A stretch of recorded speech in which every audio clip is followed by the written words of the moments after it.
এবারে ভারতের সঙ্গে সম্পর্ক উন্নয়নে জোর দিচ্ছে যুক্তরাষ্ট্র। যুক্তরাষ্ট্র পররাষ্ট্রনীতি ও জাতীয় নিরাপত্তা কৌশল নিয়ে নতুন নথি প্রকাশ করেছে। এই নথিতে ভারতকে একটি গুরুত্বপূর্ণ অংশীদার হিসেবে চিহ্নিত করেছে সাবেক প্রেসিডেন্ট ডোনাল্ড ট্রাম্পের প্রশাসন। এর পাশাপাশি হোয়াইট হাউস স্পষ্ট বার্তা দিয়েছে যে অর্থনীতি, প্রযুক্তি ও প্রতিরক্ষা এই তিন খাতে নয়াদিল্লির সঙ্গে সহযোগিতা আরও গভীর হবে। গত শুক্রবার প্রকাশিত জাতীয় নিরাপত্তা কৌশল নথিতে পশ্চিম গোলার্ধ তথা পুরো আমেরিকা মহাদেশে যুক্তরাষ্ট্রের প্রাধান্য প্রতিষ্ঠার প্রয়োজনের উপর গুরুত্ব দেওয়া হয়েছে। একই সাথে এই নথিতে চীনের সঙ্গে প্রতিযোগিতা না করা এবং তাইওয়ানকে রক্ষা করতে ভারতের গুরুত্বের ওপরও আলোকপাত করা হয়েছে।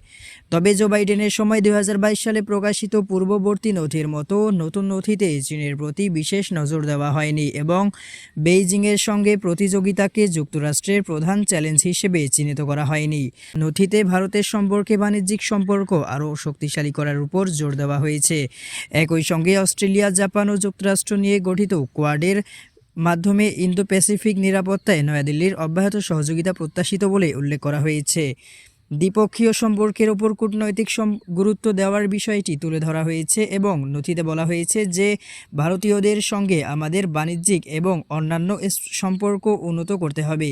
ইন্দো প্যাসিফিক অঞ্চলকে বিশ্বের মোট জিডিপির প্রায় অর্ধেকের উৎস হিসেবে উল্লেখ করে আগামী শতাব্দীর অন্যতম গুরুত্বপূর্ণ অর্থনৈতিক ও ভূরাজনৈতিক ক্ষেত্র হিসেবে চিহ্নিত করা হয়েছে।